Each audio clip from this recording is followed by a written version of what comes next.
Welcome to Fighters Drinking Coffee. We are here with Dallas Ducote, owner of the Rising Tide in Montgomery County. Go ahead and say hello. Let's get started. Hey, well, I'm not Dallas. I'm No. Dallas. That's Dallas. That's Dallas. Dallas drove his ass from weigh-ins this morning. Where was the weigh-ins? The weigh-ins are in Fort Washington, right outside Southeast DC in Maryland. It's the Rosecroft Raceway. It's like a horse and dog track, an old casino raceway.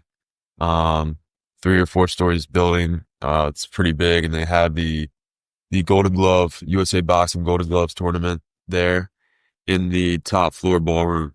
And you won, you boxed, was it like a month ago? 3 weeks ago or something like that? Yeah. So there was a few weekends in March and April where we did the North Carolina State Championship and the Virginia State Championship, and I was fortunate enough to win those 2. So then now I'm competing against the winners of Washington, D.C. and Maryland and Delaware. So it's the regional championship. So you're currently the Virginia and North Carolina state. Yeah, for 187 novice. Nice. Fuck yeah. Excellent, man. Yeah. You're conquering territories, man. Are you going to become a state champion in technically Maryland, or is this technically DC tonight? So it's held in like they do a bracket for every state or city. So DC is its own state compared to Maryland, and then the winner of each faced each other. So this is like the 3rd weekend of this tournament. For me, this is probably the 8th weekend for the whole tournament of the organization for Golden Gloves in this area of this region from North Carolina to Maryland and Delaware. So the Mid-Atlantic region is what it is. Okay. So is tonight just one match out of the bracket? Is that correct? It's the winner. So I'm facing the winner of Maryland, DC, and Delaware, and then the winner of that is the champion of the region. DC's known for its boxing too. Yeah, I mean, this whole region is known for boxing, and it's, in fact, the awesome part about it is it's also $30 tickets if anyone wants to go. But maybe it's coming out too late. But anyways, next year, it's they're real straightforward about it. You see a banner, and they have like a banner, and then a banner that was clipped on, and it was all the Golden Glove champions and like national champions that come from that area. So it wasn't just the local. They don't put a banner of the local champions. They put a banner of the national champions and the world champions. So there's a list of like 70 names, and it's all like from this area: DC, Maryland, Virginia. People you would Sugar Ray Leonard, yeah. Roy Jones Sr., Roy Jones Jr., Roach, Jamonte Davis, anyone from that was ever a world champion or national champion out of Maryland, DC, Virginia.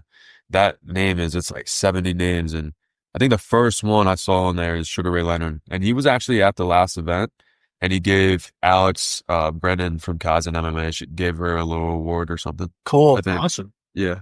Yeah, dude, when we met, I met you at a Copa Elite. We actually just talked about it on our last episode because Mike competed on that. You were cornering Sam. And obviously we were talking a lot about, we were there for his jiu-jitsu super fight. And we were talking about your academy in Rising Tide. You guys, it's an MMA gym, right? You guys have all mixed martial arts. You're super into boxing right now, right? Yeah. And I think I saw that's your main focus at the moment. Is that right? yeah. Yeah. And I've been doing jiu-jitsu for a while. So, it's funny because me and Sam, we met grappling at Kaizen, so we kind of just worked well together and helped each other grow a little bit when we're in the training room together. I don't know him too much, but every time I see him, it's a good time. And yeah, I'm on this little boxing wave because my coaches won't let me do MMA unless I do boxing. So literally, they're just do boxing, and I'm like, all right. So I'm enjoying boxing. And I'm enjoying this coffee too. Hey, you are. Yeah, you are. And eventually you want to start fighting MMA. Yeah, I've done one MMA match, right? And do you fight out of Kaizen? Yeah. Yeah, gotcha. Yeah. That's what I thought. And yeah, the Rising Tide Moco, we're growing it. It's really a gym for everyone. And I've had people come and leave and say oh, well, it's not advanced enough. And I'm like, that's okay, man. We've been open for less than 6 months. like You're building a obviously, program. yeah, You're building yeah. a program. And it's like, all right, we're growing fast though. We're signing people up every day. So Good. that's not like a problem. We have a good sales system in place, right? It's rock solid. And we have good mentors that have like set the path, like shown us the paths for that. There's different paths, but we're taking our own, right? We're taking the best of both and making it happen right the right way. And like, um, being in that room, like trying to train people, yeah, man, like you're by yourself. All I can do is box and hit the bag or shadow box. Like doing jiu-jitsu is kind of hard by yourself. So sometimes when I was starting up that gym, really like the classes were small, bro. So I really had to like just learn to make the most out of my own training. Yoga ball for jiu-jitsu, right? And just techniques. Body movement, balance, all that. Yeah. Yeah, it makes sense.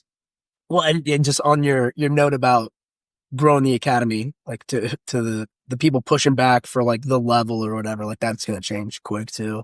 You got to like build your base. And like most people, for those listening, jiu-jitsu businesses, martial arts businesses run on like catering to regular folks. Yep. There's only so many people like in the world who are competitive jiu-jitsu players. And just I've been running district martial arts for 8 years and been around the sport for 20 years.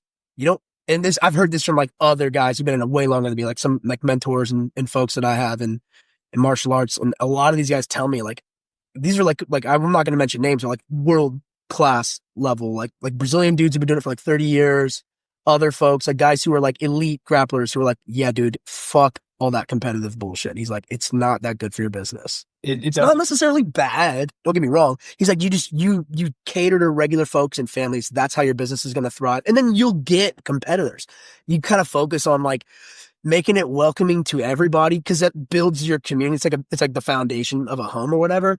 And like within that, you'll get some dudes or ladies or whatever who are interested in competing. Like you'll grow the talent, or people will come because they want to train with you. You'll get competitive type folks too. But the reason they'll stay there is because they want to be in your squad, in your community.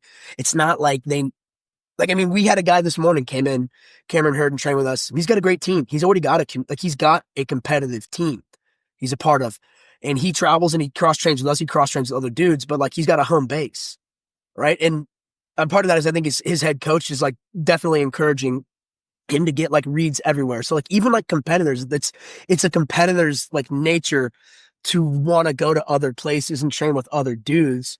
And like the smartest competitors are going to always come back to like the head coach because that person has like a long-term vision for what this guy, this gal or whatever should be doing.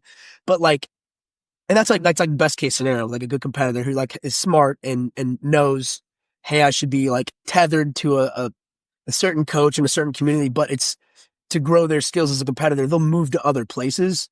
Say that because they're not as smart competitors who just will be non-aligned. They'll fly around everywhere. And that's why you get that feedback. That's why like Rodrigo Medeiros has told me this. He's like, man, like the best thing I ever did for my business was gravitating away from being a competition focused gym. Doesn't mean you can't still have some of that. He's like, it's just been way better for my business to like run it like a community, great people who are going to stick around. And like, you're going to get competitors. They're going to come and go. That's just what competitors do because it always seems like the grass is greener on the other side. Like if they lose a match, they blame you, the coach. Again, this is like kind of like the maybe impetuous young athletes or whatever, but smart ones, like I said, like Cameron, for example, like he has his coach. He's going to keep working with the guy, but he's still going to be able to kind of move around and train with other dudes, push himself. But it's like, yeah, man, like these, you don't need like this super, like you don't need to force a high level competitive team. It'll happen or it doesn't. And if it happens, like that's great. You can still do that. Like you can kind of have your cake and eat it too. He's like, you just don't make it like 90% of your focus. Well, so if these guys, they leave, like fuck them, man. Like they'll come back. Yeah, and there's people they will come back. Yeah. There's people that start with you like day one, like they're going to stay with you a lot longer than those people that already have experience coming in too, because you're going to mold what jiu-jitsu is to them. And so they're going to be they're more likely to be more loyal than someone who's been around and been doing stuff too. And you are too, because you're going to remember that dude who came in when you were like, I just launched this gym. You were with me from the beginning. Like you supported me. Like they're going to yeah, it's better. Like than some dude who's kind of like a mercenary flying around. Like, I mean, like what, you're going to devote your time to some guy who's not really even committed to you? And all the work you're doing, the money you invested, the time you spent, like the blood, sweat, and tears. Like you said, like you were there, you sacrificed some of your training because you're like, I want to be in my academy. Like I'm going to do just, I'm doing bad work because I'm not getting like the best X, Y, or Z or whatever. If you drive around town, you can find that somewhere else. But you're like, no, I'm going to come here, I'm going to harvest and work on my shit, build it up because you know what it will be. You know it's going to be awesome. Like, you know it's going to be great. You are great. Like you're a fucking Golden Gloves boxer. You work with Liam too, right? Yeah. He's awesome. Like you guys have the constituent pieces. You just trust it. Yeah, dude, I believe in it. It's going to be so successful, and I'm so happy and grateful that I get to wake up every day and do my dream job. That's awesome. Dude, it's like, it's automatic, and, God, that space is so fresh. What was the biggest thing that you've learned, like, just being an owner? Like, what's the best advice? Like, just the top one. Yeah. Overall. Well, dude, I'll tell you, like the first thing that comes to mind for me, I think you already touched on it, dude. I think like knowing, like you said, you have a good sales process. And I think that's so important because number one, like at the end of the day, like if you can't, I mean, my background is sales in like professional careers, which like What field? What software. Okay. Yeah, I was doing like software as a service, and I did payment processing. I still do payment processing. I have another business that I work on that too. Shout out to Primo Payments. But yeah, I'm so heavily involved in that. But yeah, like software. I've done a bunch of shit, dude. Like mostly software. And but I bring it up because number one, like I feel like it's like the most, again, way that my lens with that focus, that's kind of my bias. But I think you have to understand how to sell something to have a business. If you can't sell it, you don't have a business. If someone's not going to pay you money for what you're explaining to them, the services, like we're in goods and, well, this is not goods, this is services, right? Mostly services. Maybe there's some like apparel and shit, but we're selling a service. You're selling yourself and like what you guys do and what you offer. And, I think getting that down, like as long as you can always do that, you can keep the business alive. You like, for me, like, I guess the next part of that, dude, that I learned was like, obviously there's a million other things in running a business that you got to get down. I think that's the basis of it is what you just talked about, like understanding it, selling it. And if you have a process for it, which sounds like you do, even better. Like you want to be like an engineer, which you are, you want to be like an engineer insofar as like building that system for sales. Cause like a systematized sales process, it's just more professional. And like, you're going to be more successful. Cause like you can like wing it. You can be really good on the fly. And that's positive. But the process is going to, like, if you wing things, lots of opportunities are just going to slip through the cracks, which then means you're always going to be scrapping for the next thing. So you have that process. You can train someone else on the process. You can start to like mold staff members and up your business partners or whatever. Like you can multiply yourself if you're good at it. You can get other dudes doing it. And then like now you have a team selling on the system. Like the system's super important. Super important. So, but like I said, you do that, you start with that, man, and you're doing it now. Like you've seen a pretty big rise in membership, and that means you guys are doing a good job at it. So keep doing that. And then like you'll learn the rest of the job. You will, because you have no choice. You're gonna be there. Like you're gonna be doing it. Like HR is a weird one. Like I've had to do HR shit. My business partners, we've had to do HR. Like you had to hire, we had to fire. We've had good experiences, bad experiences. Like that's a weird one, but like other things are gonna come up, and you'll pick it up. You have to. What do you got, Mike? Come on. Yeah, like, so when I was, a big thing, and it's kind of in the same realm, when I was managing Nova MMA, like, you kind of figure out too, like, where you're specifically strong. And like, you're going to be strong in multiple areas maybe, but like where specifically your programs are strong, like what are your strongest selling points? What are your things outside of just the service you offer? Like, so like, you're partially selling the other people at the gym to the new person. Like, you have these like community things and like, oh yeah, everybody gets together. We have this, this group will go and do these things every Friday, or, when we go and do competitions, we all kind of go out, everybody supports each other. And so you have these additional like little value adds that don't really, those are the nice things that will help people stay. But then also you start to learn as you learn what your strongest aspects are within your place, you also start to learn more about the people that are looking to try out your place, and you start to figure out people a lot faster. And so the process will really start to tighten up. Like as you go deeper and deeper and deeper into it, you start to figure out like, all right, like right off the bat, you almost can profile like what someone will gravitate towards the most. Like you'll know, you can look at someone and be like, all right, well, this person is probably going to be most interested in our kickboxing program. So you know that we don't need to go over the other stuff yet. Let's just go ahead and direct them in the way that their interests, like, they tell you their goals and you'd be like, all right, let's start here. Like try this class out. And so you can, the process just becomes more and more refined as you go. And you might already be there, but like that was something that when I was managing Nova that I started to pick up was like, get those leads in, and the quicker you can get them onto the thing, the faster you can convert that sale and start to have like these people, and they're a lot happier because they didn't have to go through the whole process of figuring out what they want to do there. And you said it like quicker too, dude, because that was good notes. But like my one mentor says, money's attracted to speed. So like implementation is the way to gravitate money, like pulls it in. Yeah. I'd say people like they stick around for the community.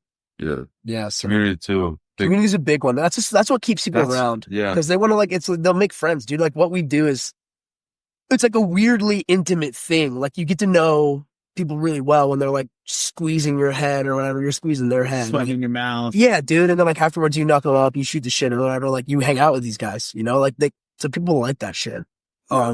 It's probably the most important, like intangible thing. And it just comes from like, just being around, being cool to people. I don't think there's anything crazy about it.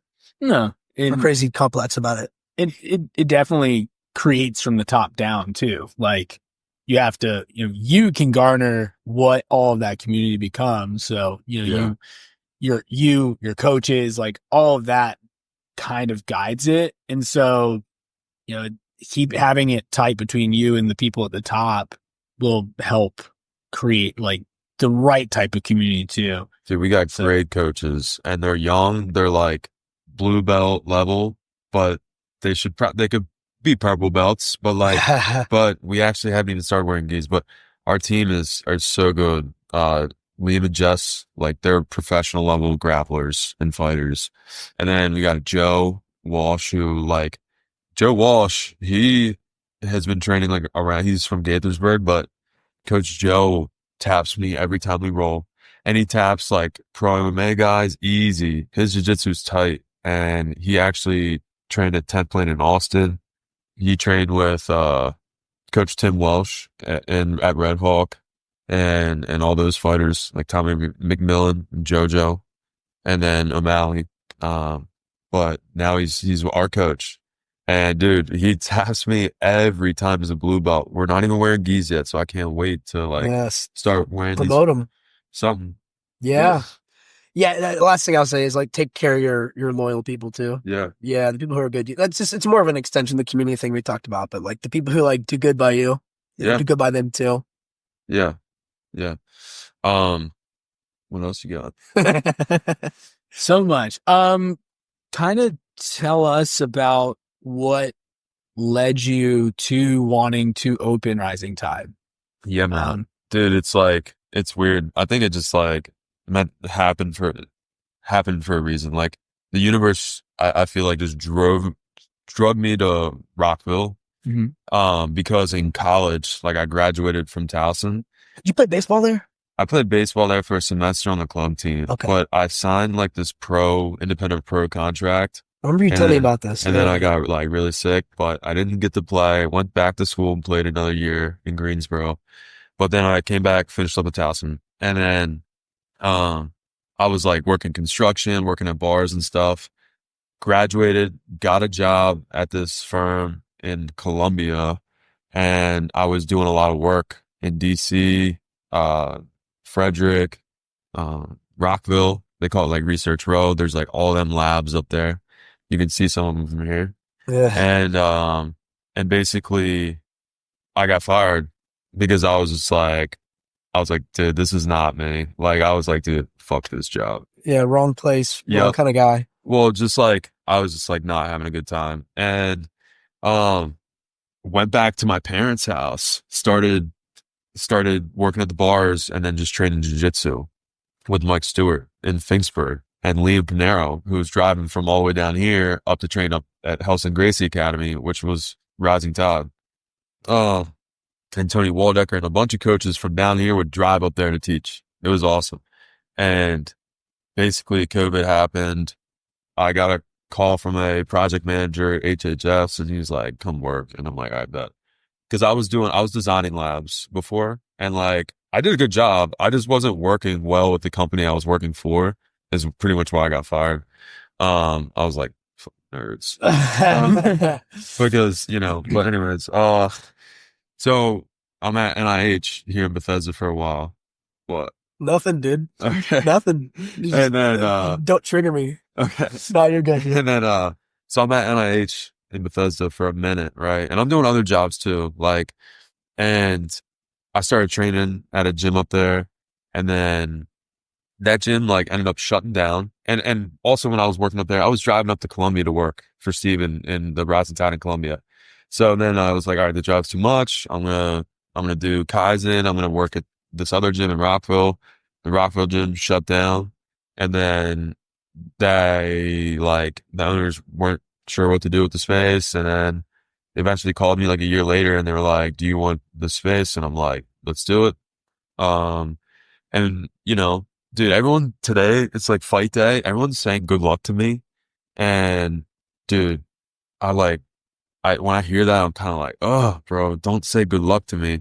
Because luck is when preparedness meets opportunity. Right. So it's not like, dude, like, what is luck? Right. Preparedness meets opportunity, like you said. Like, yeah, it's not like a. Do you have people asking me for like details and shit? They're like, "What time is it on? We're gonna get tickets." Yeah. The typical like the worst thing like you can say to like a guy when he's. That's normal. People do that. I got my phone on silent right now. Yeah, it's smart. But like, it's funny because do not disturb on. Just for a little bit today, like, dude. And so back to MoCo, I work a lot of engineering now. So I left the company I was working for at HHS. Dude, when all that vaccine stuff went down, I was like, fuck y'all. I was like, dude, you're going to tell me to take a vaccine? Dude, fire me. Just fire me. Did they? No. But everyone They else didn't have the balls to do it. Everyone else got afraid and got the vaccine, or everyone else was afraid and quit. And I was like, all right, dude, well, I'm going out, like, getting fired. Like, you guys are gonna fire me once, you're gonna fire me again. Yeah. And it's like all those jobs are like government jobs. So you have to like clearances to get on sites and stuff. And I was doing super well for my company. Like, dude, I've been doing construction my whole life. Like, I enjoy it. I do it well. But I was like, yeah, dude, fire me, guys. And eventually they didn't fire me. I saw like half my friends quit or get vaccinated. One boss had a heart attack after he got vaccinated in the office. One of the CEOs, yes, or presidents of the company. And then I had other friends like get injured. Right, I read 3 books on that stuff while I was at HHS, and I was working at like Ground Zero. I was building Dr. Fauci's penthouse at the It's so basically, I bet he has a sweet penthouse. Yes, it's stainless steel, and we were like. But we were like working in all the mechanical floors and all the lab rooms. And, yeah, dude, it's just, you can smell the hypocrisy and, it's not a good thing. And, I got out of the thumb of people telling me to do shit like that. When COVID popped off in 2020, I think that was my last year working at a W-2 before I went DMA and my other company full time. And I remember like thinking to myself, I was like, I'm not going to get vaccinated. Like, it's just not happening. Like, you're not going to make me do it. I'm like Scots Irish, dude. They're famously stubborn people. I'm like, you can fire me. I'm like, it's just not happening. Like, do what you got to do. But for what it's worth, my company, I remember at the time, they didn't really make a big stink about it, thankfully. Like, it wasn't that wasn't the culture. Granted, like I wasn't in anything government related at all, so there's I think a little bit less pressure.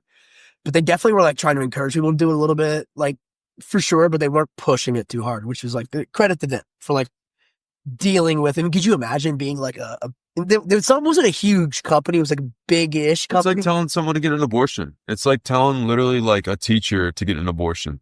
It's the same shit. It's my body, my choice, or is it vaccine mandates? Oh, that's different. It's your No, body, my choice. It's the same shit. No, it's the same shit. And it's not even a vaccine. It's gene therapeutics. And dude, Bill Gates said that shit fucking a decade and a half ago on a TED Talk. How good was that shit? Is that the one where he said that he was like, we need to like, he actually, I think he said the quiet part out loud, right? Where he was like, we need the vaccines because the world's too populated. Yes. I think it was that. I mean, he said a lot of wild shit. Dude, yes. Like the amount of stuff that he casually says that gets blasted out on like major media platforms. It's very like dark that you're like, whoa. He just said that? Yeah. That's probably top 5 though. That's top. That's like the. He's like, well, how else are we going to deal with global That's like population? Donald Rumsfeld. That's like Donald Rumsfeld on C-SPAN the day before 9/11 saying, I don't know where $3.2 trillion is. And then boom. Bang. Yep. Dude, that's like the same thing. They tell you what they're going to do, right? And they do it with numerology and it's hermetics. Like they got to tell you what they're going to do so they cancel out their bad karma. I've heard that before. Like on the conspiracy realm of the internet, if you want to call it that, where there's like that, like some, if you believe that shit, whatever code of ethics, no, it's like potential Satanist / whatever. I don't know what it is. It's like esoteric. Like it's not Satanist is like evil. Luciferian is like kind of just like worldly. Right. Okay, fair enough. Good. There are. I have also seen that there are actual definitions of these things. My bad, but you're right. Whichever one that is, Luciferian. Gotcha. But they do. I have heard that they like. It's like some weird code of ethics that they have. They have to disclose what they're doing. Like you said, if it's like a karma thing or whatever, they're like, oh, so they'll just kind of slip it out in like very like plain, calm language like this. Maybe it's on CNN or C-SPAN or whatever, but it will go out there, and then the thing will take place that they shared with you. And it's like, if you didn't do anything to stop it, that's on you. Yeah, bro. Is that right? Dude, that's really right. Like I told you not to be there. Yeah. Well, that's kind of the idea. The idea is that they're like, that's again, like if you subscribe to this shit, the tough thing about all this is it's like hidden in plain sight. So it's not like there's like maybe there is a written playbook. I mean, we were talking about Sam Tripoli in the Tinfoil podcast earlier. Like, I mean, those dudes, like I know him, he's going hard in the paint on like doing his research, and they made his written down somewhere, excuse me, whatever. But these things tend to be like, if you even just choosing to like engage with a conspiracy theory in quotes, there's like the inherent nature of it that it's meant to be kind of like secretive, right? Otherwise it wouldn't be a conspiracy theory. So my only point is with all that is that these things are kind of like, it's like opaque on purpose. It's like kind of vague. So it's I don't know. That's all I'm saying. So, I personally don't know if like that's the code of ethics, but it kind of makes sense if you're going to go out and like, you're going to like destabilize global populations and do sinister shit. Like maybe there is I'll warn them for a day in a very casual way on MSNBC or whatever. And then they didn't do anything about it. That's on them. Yeah. And by them, I mean like all of us and the rest of the regular people. It's on us. It's on us. I mean, here's the thing. There have been people ranting and raving on conspiracy internet. That's just what I don't know what else to call it. Conspiracy internet for decades about forced vaccinations. Like that is a conspiracy theory. Quote unquote. It's a playbook out of like Behold the like White Horse by Cooper. Daryl Cooper? Is it Daryl Cooper? Something Cooper. Something Cooper. Some guy named Cooper. Bill Cooper, man, I don't know. A Cooper. But like, dude, they got operations on operations, bro. So like, you want to talk 9/11? They're busy with those labs you built them, bro. Yeah. You built them some labs. They're working hard. And trust me, like I've signed NDAs, hundreds of them, but I won't talk about those. Yeah, of course. And we don't want you to get in trouble. Don't talk about But the ones I haven't signed, like everyone should know about, is like the 9/11 one that was executed out of Fort Belvoir. And that's called Operation Able Danger, carried out by the U.S. Department Secretary of, his name is Zelkow. So, I mean, all this stuff, like, it's out there, it's known, but people can't like wrap their head around like, oh, a plane hit a steel structure that, a 60,000 ton steel plane hit a 250,000 ton steel structure. And it's that the whole thing just collapsed. No, right? You like 1200-degree fires don't melt 3000-degree or 2850 Fahrenheit rated steel. It doesn't melt that. And in fact, it takes 2 to 3 hours to melt that. And that's a UL test. And I do a lot of UL testings. Like I basically put jet engines into steel structures and I burn them until they never collapse. I test them until they never collapse. That's one of my jobs, right? And it's funny because those buildings fell within an hour. Okay, let's do the math backwards. Okay. Fires go up to 1200 degrees. Okay, like office fires is what weaken the steel, right? Jet fuel, any type of gas, natural gas, fuel, it can burn and it burns up real quick. And it burns up to 1200 degrees. Maybe at 1500 degrees, but it's a quick 1500. Right now you have office fires, 1200 degrees. Steel weakens at 2850 degrees Fahrenheit. And that's like when it's like starts to melt, right? And it'll take like time after it to actually fall. That steel is rated for 2 to 3 hours. And, basically it takes those buildings fell within an hour, bro. And that's what I'm trying to say is like, it's half the time the buildings fell twice as fast at half the temperatures. Thermite burns at over 4,000 degrees. It's twice the amount of what it takes for steel to melt, and it fell in an hour. Yeah. So that's like, if you do the reverse math. You're saying it doesn't make sense. I think the tricky thing with that sort of, with someone who doesn't know anything about engineering, which like most people, like, I don't know shit about engineering. He probably knows more about engineering than I do. Mike knows a lot of stuff, but, Just very specific engineering. Whatever. Specific machines. Right. Well, all I'm saying is you're pretty aware like about a lot of subjects. But anyways, I think for a normal person, it's there's at least two things mentally they have to like even be open to accepting to then open their mind. It's like there's two gateways, at least there might be more. They have to like be willing to pass through to accept that there is another version of what happened, since we're referencing 9/11. The first one being that, which is like, that's just technical, right? No, you've been in construction, so you get it. Yeah, so you can go to UL Lab, right? And I actually work for a UL Lab in Ohio, and I'm not going to drop the name, but UL Labs take this steel and you run every type of test for it. Obviously, like, they're not going to test like a plane. I don't know if they have a test running a plane into a building and then it runs on. They might want to think about doing it now. It sounds expensive. But typically it's like, all right, a fire started or a bomb went off or a fire started. And like the UL test for a floor collapsing, like the trusses in those buildings, is ASTM E119. And that's 2 to 3 hour fire rating. And if those buildings failed in an hour or less than 2 hours, right, then there was a major engineering failure, which all those engineering firms are on the hook for failing that. And then there would be the biggest lawsuit of all time. But since, the plane just hit the building. We don't know. Anything could happen if a plane, and no, that's bullshit. You had firefighters walking up that building, calling in, saying, hey, we can stop these fires. We could stop these fires. And then no 100-story building falls at free fall speed in less than 10 seconds, unless it was columns were moved. And you see columns. I've done demo for years. If you want to cut an I-beam, right, with thermite for a demo with a clean free fall speed, you got to go on a 45. You place it on a 45. If you look pictures of ground zero, you'll see I-beams cut on 45s, like all over the place. So just like unlimited evidence. Yeah. Unignited thermite they found on the ground. You got pools of lava that were in the basement for weeks after at satellite temperatures of over 1,500 degrees, which is office fires, in molten lava. Like, Well, what could create that? only thermite.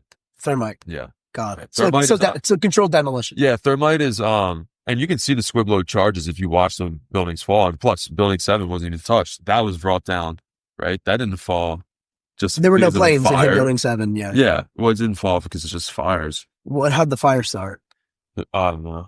yeah, exactly. It's like I think a bomb went off in the base and the generator exploded or some shit. Right. But yeah, it's like thermite is made of it's a mix of iron, aluminum, and like sulfur, and it's like little gray red chips, and like you can like pick some off the ground and like that's unignited and just throw it in a microwave and it'll like fizz up, and that's what they did. We're not many recommending people do this. Definitely don't do that. No, Right. But it's an interesting question. Yeah, no, it's not like any ground. well, no, I get it. Well, yeah, dude. Like what I was saying. Like, there's all that. There's all that technical shit that's complicated. Most people are not even going to keep track of. Well, and They're going to check out. sometimes there's, people want to have, it's simpler to just believe what you're told, right? Like that's an easier thing to do. And especially if that aligns with like the reality you want, like if it Which makes is the your next- day-to-day life simpler. That's the next one. Yeah. So like, that's what I sort think of it is all- trying to do. It's too comforting. It's It's simpler. fighting. It's simpler to be like, this is just what happened. It's fighting. It's the same like parallel to fighting. It's like you got to test the truth, right, and see what works and what doesn't. And like I'm gonna go like this. I'm gonna throw my hand up, but I'm gonna come with a jab low, right? Like it's the same thing. Like you can distract people, and but you got to test the truth. That's my whole thing. But so government distrust is what kind of drove you more and more into wanting. It's not even government distrust. It's like little incels inside the government. Like Yeah. the government as a whole is a good, but it's just like bad apples. But yeah, There's always bad a apples. distrust of maybe not the whole, but like there's a People take- system that yeah. is there's a shroud or something. And People like, take advantage you of their don't want to role. be part of that anymore. Is Yeah. that Well, he sounds like an independent guy. Yeah. He's got an entrepreneurial spirit. And he loves martial arts. but He's connected it back to how you got to Rising Tide. I'm Yeah, trying to yeah, finish the okay. story. here. Well, I want to So- talk about what you're Okay, so I went back to the sales role, right? Okay. I'm doing engineer sales. So I run through DC, Arlington, Okay. and my schedule is like, all right, I make my own schedule and I give presentations to all these engineers. So like, I don't have a PhD, but I give presentations to people with PhDs. I'm not like that like know-it-all kid, but I buy them like $300 lunches. Right. And they so- oh, that's And they listen to me talk for an Oh yeah. So that's like my main job. And then I'm like working on some data center schools and stuff like some other stuff. And then that gym, like I said, my homie hit me up and he's like, all right, do you think you could run it? And I'm like, I can put a team together for sure. For sure I can. And, it's a good location right off the Beltway, right in the north side of DC. And we got all the right people to start this. We're trying to grow the team. Kaizen MMA is like 20 minutes away, right? And so we can just go train there anytime and get our rounds in. And like, that's a harder gym. But like Scotty was saying, like, this is a community gym first. You're building it. Yeah. They're gonna come to you guys. Yeah. Yeah. You know what I love about like speaking of the community, what I love about like guys in martial arts is how I feel like the Venn diagram of like conspiracy theory and like people involved in martial arts, it's a big overlap, dude. And I think you touched upon it where it's like when you like, this is my take on it. I feel like you said, if you want to win a fight, you have to have like a certain alignment with the truth. Like you can't afford to bullshit yourself with any delusions, because like if you have a delusion about something, it's going to get in the way with reality. You're going to be faced with reality every single time you step onto the mat, a cage, a box, like a fight, whatever. Two things off that is the highest emotion in the world. Like people think, if you ask them that, they think it's like love or hate, right? The highest emotion, it's truth. It's being genuine, telling the truth, being honest. And then the second part of that is sometimes you got to be delusional to win. There's no doubt about it. You have to have that optimism, that belief, right? That ambition to be like, I can do better. There's like a hero's journey to it. We've talked about the delusion and loss too, right? Like you have to believe like, oh no, like I am gonna win next time. Like you have to have a certain amount of belief, like that this was just a step off the path. Like I'm gonna get right back on it. I'm gonna keep going. Because if you don't have that, you're gonna just wallow in that defeat too. How about this? Be delusional when you win and tell yourself you lost. So next time, that's what I do. I honestly do that. I heard that from Tim Walsh. He's like, just treat every win like a loss. So you got to get better. Yeah. Whatever you did wrong, you got to hold yourself accountable. We talked about that too recently. Yeah, that's valid. No, but I think I do think that there's like, because of all of this, like you said, the reality, facing reality, truth, we'll call it, what's interchangeable for the sake of what I'm saying. Because people who do that have to have that relationship with reality brought to their face right away. Cause you're going to know it immediately. Like if I was the real deal or not. I think people involved in that smell bullshit really well. Thus, and maybe they like picking fights with bullies. I think everyone who kind of gets into it doesn't want to be like, like everyone maybe just had some like, I don't want to get pushed around. All of us. That's why we're in this shit. And then you see these people lying to you about whatever, 9/11, you name it. You're like, oh, these guys are full of shit. And I'm going to call them out on it. And thus the relationship between conspiracy theories and martial arts, where they're like, no, you're lying. There's also that's some bullshit. It's so in your face. There's also something too with like the whole, like all martial arts, fighting arts, like it's constant troubleshooting. And so like the whole time you are providing input to one person, they're providing an input to you, and you're having to constantly process it. And so all the time you're trying to process what's coming at you while also trying to predict. And so there's just like there is that like troubleshooting, questioning, like mindset that gets built when what you do when that is like your process on a daily basis. And so like you do constantly question things, and you want to like you want to figure things out too. And so as you try to like figure out what's going on around you and try to understand it greater and greater, it opens up more and more windows to look into, especially with like what you're being told versus what you're seeing versus what another person is seeing. And so like you start to just see more of these gaps, and like, all right, well, this person's saying this thing, this person's saying this thing, but like what's going on here in the middle? And so I think people just start to question more stuff and start to want to understand things. And like, you might figure out what they're saying is true. You might figure out what person A is saying is true, whatever. But like, I think people who are in martial arts tend to have that more, they want to learn. They want to be that like knowledge sponge.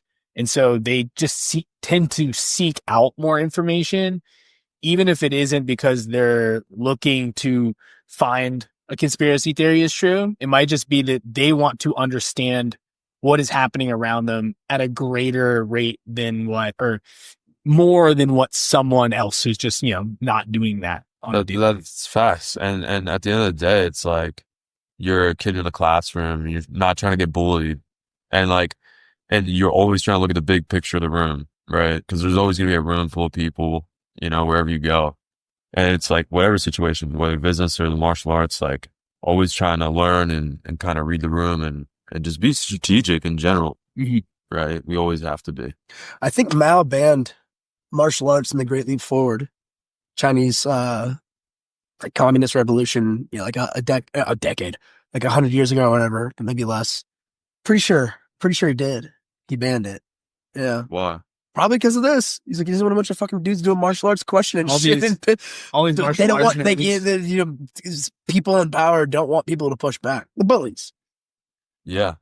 Yeah. So anyways, if you're listening, you should do some martial arts. Do martial arts. Start questioning everything. Go to Rising Tide, go to DMA, whatever's close. Yeah, be feisty citizens. This is American way. We gotta like hold people accountable. That's what you do. Battlefield. Even if you like Donald Trump, you don't like him, like you gotta hold. It's like the job of an American. You gotta dude, keep these motherfuckers in check, man. It's so funny because I'll tell people like I've never voted, but if someone asks me if someone's so worked up to ask me who I voted for, I just tell them I voted for Kamala Harris in 3 different states. That's hilarious. And they're either like, They don't know how to they- take it. yeah. They either give you a if thumbs they're up. super liberal. They're like, hell yeah, I did yes. too. I Yeah. did too, yeah. I did too. How'd you Yeah. get 3? How'd you get 3? I was trying to go for 4. I was like, and yeah, most people just look at me like, well, You're not taking this What? serious? This is serious. that's serious. I rewatched the South Park episode the other day where it was like the vote or die. Do you guys remember that one a while back? It was where like they were the kids were voting on a new school mascot, and it was the giant douche or the turd sandwich. that's like all the way back in. It's a throwback episode. That's way back. It's way back. I think that's pre 2010. I think It's that's old early school. 2000. Oh yeah.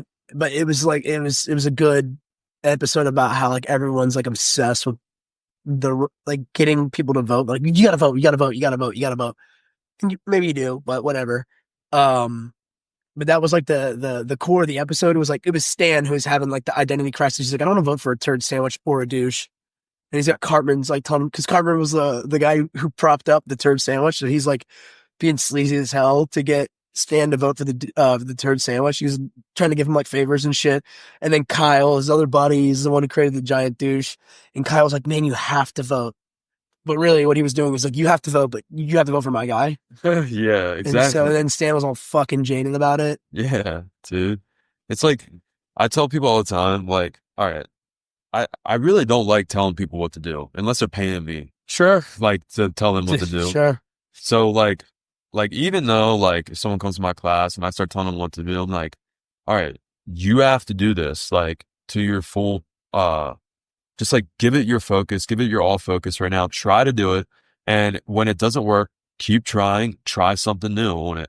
Like everything you do isn't cookie cutter, right? There's a little nuance difference between almost everything. And I'll try to do my best to show you the right technique. But at the end of the day, when you're transitioning between moves and we have different grips, different bodies, there's nothing cookie cutter about it. So you have to find your own path. Like Do what works for you. yeah, like don't follow me into my fire, right? Like I want to go fight my war in my own fire. You don't have to follow me in there, but like you got to fight your own fire one day, you know? Yeah, it's interesting. I kind of like, I don't want to say, I didn't yell at, but I like, in one of my classes this week, I had to I told the guys who came in, I'm like, you all are paying me to tell you what to do right now, like you said. So I'm going to do it, but you got to, at least for like while you're here, like, cause here's the thing, like during the class, I'm like, do what I'm telling you to do, trust me. Like for the purpose of what you said, it's a little experiment. Like we're like in a lab here. Run the experiment, and then you're going to, if you don't run the experiment, cause I had a few people just they wandered off the path. They were doing this random other shit. And I was like, all right. We have lots of classes we can do random other shit. Do your random other shit then. But like right now, do what I'm asking you to do because there's a purpose to it. There's a reason I'm trying to show you. I'm not saying you have to, like you said, always do this thing, but like, hear me out. You've got about 45 minutes to an hour to actually work here. Just run the experiment. If you don't run the experiment, like you didn't come in and listen to your coach, and that's kind of like on you the reason you're here is because you're paying someone, and the goods and services, like we talked about earlier, is like you're paying someone who knows more than you. Just do it for a little bit, and then you're going to go and you're going to find out what works for you later. But like, at least right now, like run the experiment. Yes, that's a good way to put that, to run the experiment. 'Cause that's how you learn. And like, it's so hard to, no, it's not hard I always try to like refocus every like 15 seconds on like who I'm trying to be as an instructor, right? Like my perfect version of myself would be, I'm kind, courageous, and fun, right? Like I'm kind, but I'm a leader, being courageous, telling them what to do, but I keep it fun. Like if I can live up to those 3 standards every time I teach especially a kids class, adults class, I don't feel too bad about it, but especially a kids class, because it's important that they don't feel like intimidated, right? It's important that they find like, yeah, this is hard, but I can become the best version of myself. You want them to enjoy it, like, so that they want to keep doing it too. Especially for kids. Yeah. Yeah, it's not so serious. And in adults isn't that serious too. Like really, you know, it can't be that serious, but it's fun. Like fighting is so fun. Yeah. I love just competing and winning, and like you just gotta win, dude. So what's next? Okay, so you got boxing tonight. What's the rest of the year look like for you? Yeah, so the boxing tonight, and then June 14th, I am competing in the Champions League title at like 180 something. Boxing, still, Boxing, right? Okay. boxing. Where's that at? At the Salisbury Center in Manassas. Nice. Okay. Yeah, yeah. And then And that's, you said it's Champions League. Is that the name of the organization? yeah. Okay. Yeah, it's Brent Hess, and they just, I don't know when they started that, but they've done like a few, and it's just like a Cagezilla promotion or a TCB's promotion, but boxing. It's real nice. Like I enjoy it. And they actually have a curtain up like on half of it. They could really pack that thing out, but people have to love boxing, man. Like there's something, I mean, the amateur boxing, it's very, like it's safe. It for real is safe. So for people that are scared to compete in amateur USA boxing, you should not be. Like it's literally the safest thing in the world. They make you do like a safe sport program. It's not like jiu-jitsu where you can just sign up and you show up. No, they like vet you as a person or to be an athlete. You got to get a physical and you have to get a booklet. It's super strategic, the way they do their sanctioned boxing fights. And some have like really cool venues too, like the Navy Yard in downtown DC by the Nat Stadium. Like, Is it the Anthem? no, the Navy Yard is the bullpen, the bar at the bullpen with the sea containers. They just put a boxing ring. Coach Joe at Rising Tide Moco Is that outdoors? outdoors That's in the sick. middle of summertime, hot as shit. And it's like 100 degrees. Yeah, you're gonna sweat. And then I was like, dude, I forgot to pour water down your head. I was like, Is it middle round. 2-minute rounds? 3-minute rounds? If you have less than like a certain number of fights, they do 2 minutes, and then once you have over a certain amount of fights, they do 3-minute rounds, 3 threes, or 3 twos. But yeah, the venues they really need I think boxing has a lot of room to grow. So that's why I'm like investing in boxing in my gym because it's safe. The judges, the referees like stop. If your head snaps, they have to like give you an 8 or a 10 count, right? Like if you just get shot like that, you gotta, they'll wave it off. So to get knocked out, it takes a lot. I was gonna ask if like it's this is probably also like if you think big picture about like your overall career, like you're gonna get into MMA after you've done enough boxing. You're gonna get back into MMA, but I would think because there's not a ton of knockouts, like you said, you have to play you basically have to like masterfully outwork the guy the entire 3-minute round, 3-minute rounds from the full fight, which means you get more experience. You get more time in a fight because it's still a damn fight. You get the comfort of like someone swinging at your head and your body, and you have to like outwork them. You have to be more effective the entire time. It's not like if you could go on this KO a dude in like 35 seconds, that's good. Don't get me wrong, but you're going to get, what is it? That's 30 seconds is 8%. No, it's more than that. It's like 12%, 15% or whatever of just one round. Right. So if you do that, you get 5 times that much or whatever. I'm not, guys, I'm looking at my math. You know what I'm saying? You get the full duration of the fight, man. Whatever. There's some numbers involved. It's an eighth. Is it an eighth? It's not enough. well, all I'm saying is like, that's nice and all, but like, I mean, eventually, like, if you're gonna get to a level where someone's gonna be as good at you, and like, okay, so in amateur boxing, you wear the headgear too, right? So you're protected, like you said, for good reason. Yeah, but like, dude, I mean, that gear, I don't think look, it protects like the back of your head and like the sides of your head, right? It can deflect a little bit, right? But if you get hit square in the face, like your dome's getting pieced up. Yeah. So like I've had 2 KOs out of 4 of the wins. And it's like, well, they're TKOs. Like the guy's not dropping dead on the ring, right? So it's like counted out. Yeah, he's like falling into the ropes and he can't even stand up, like he's struggling, right? So yeah, you really want to push pace and create pressure and just work on. And when it comes down to boxing, like you got to have more tools than that guy. You got to have more footwork. You got to have more blocks, more catches. People forget, like just play pads with them. If they're trying to hit you, and then they won't even touch you. and it's like, how can I play pads and roll and then bop?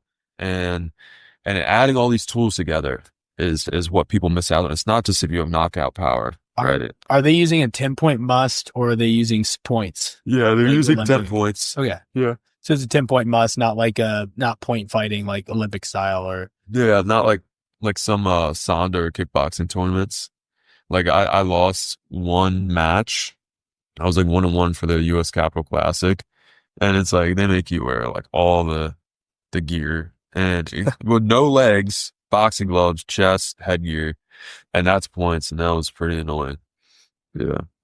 Right. Well, and when it goes to the 4-ounce gloves, man, like that experience, the pressure, Yes. knowing how to avoid damage, and then getting in there to inflict damage, it's going to become super important.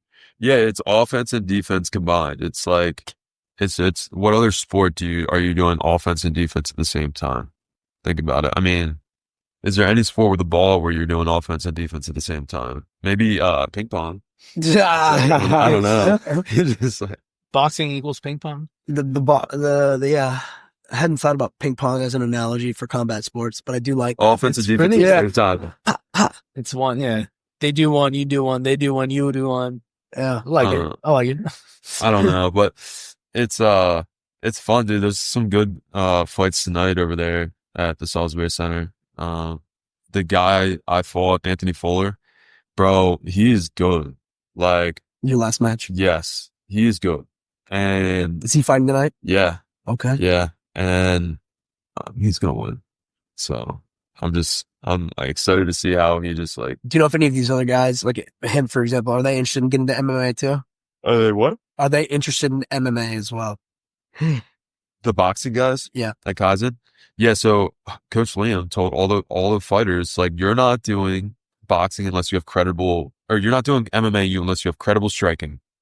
And so they're letting us go back and forth. Some of us do kickboxing and boxing, but they want boxing out of all of us. So we literally, it was funny at the Golden Gloves, the first day, dude, we had like, we had like maybe 10 or 15 fighters. And Coach Kaizen or Coach Gustavo's like, he's like, Liam, what the fuck? I have He's too many guys. He was like, Liam, you told all these MMA fighters that they did USA boxing, and now I don't have enough hand wrap. Like, I need to wrap hands. And Coach Gustavo's laying all the hand wraps out. It's just like, dude, it's like, That's a lot of hands. That's 30 hands. Yeah, so Coach had to get a couple 15 other guys. guys Yeah. to roll hands. Oh, I bet he was busy as fuck that day. And it's just like he doesn't talk for like 2 hours right when we get there. But now it's nice. Tonight he's gonna show up. It's gonna be in like Ahmed and then 2 females from Kaizen. And it's gonna be a fun time, man. Well, I tell you good luck, but I don't want to. Yeah. I mean, It's a good preparation meets opportunity. yeah, luck is when preparation meets opportunity. Hell yeah. You got anything, Mikey? I mean, It's good. I think we touched on it all. We got kind of the backstory for Rising Tide. We got to. I like that where we you're going next. We did talk about Tower 7 for a little bit. That was good. Got We- a little bit we- of conspiracy That was theories. good. I We dig wove. it. We wove. That was the farthest wove. That was good, wove. Weave.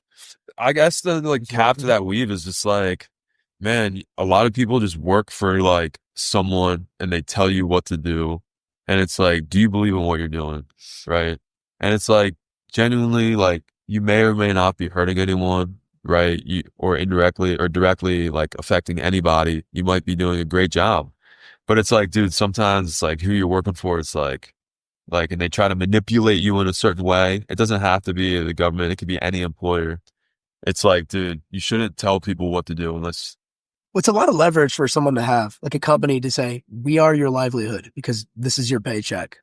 Yeah, dude. It's I mean, evil. that was a big It's- motivating factor in me wanting to not work for anyone. It- I'm like, yeah, I don't want someone having that much leverage over me. Yeah. Like, I'd rather, like, if I'm going to fuck up and fail my life, it's because of me. Yeah, you want it on your own. Yeah. on Like, terms I and mean, I don't, everything. I yeah, get that. dude. Like, that was a big one for me. I'm like, yo, man, like, I can't do anything about this. I'm hopeless. That's how you drown people, is make them feel hopeless. Right. And it's like, there is hope. yeah, for It's sure. always hope. There's always hope. So would you say that like, kind of being truthful to yourself, like making sure that you're doing the thing that's best for you, even if it's a little scary. Like, I mean, I'm going through similar stuff, like in that realm of like trying to find, you're trying to find like the path for yourself, and like having those things of like, all right, what is the truest thing to me? What is going to be the best for me, the people that I support, and like, what's going to make the best version of myself? So like, I totally get that, right? Like that, having everything be on someone else's terms, and like feeling you don't have to be under that thumb, like you're saying, like you don't have to be there. And so like, It's awesome, freedom. dude. Yeah, it's freedom, dude. It's a freedom, and like abundance is freedom. Like a lot of people think for like lack, they'll lack like, oh, focus on what I lack. But literally, like quantum mechanics teaches us, like if you focus on what you're lacking, then it'll manifest in your life, like that lack. But if you focus on a little delusion and saying it's abundant, like I'm happy and grateful for what I have, then it'll bring energy to you. The ether will bring it to you, and you just have to believe in it. I truly believe in that.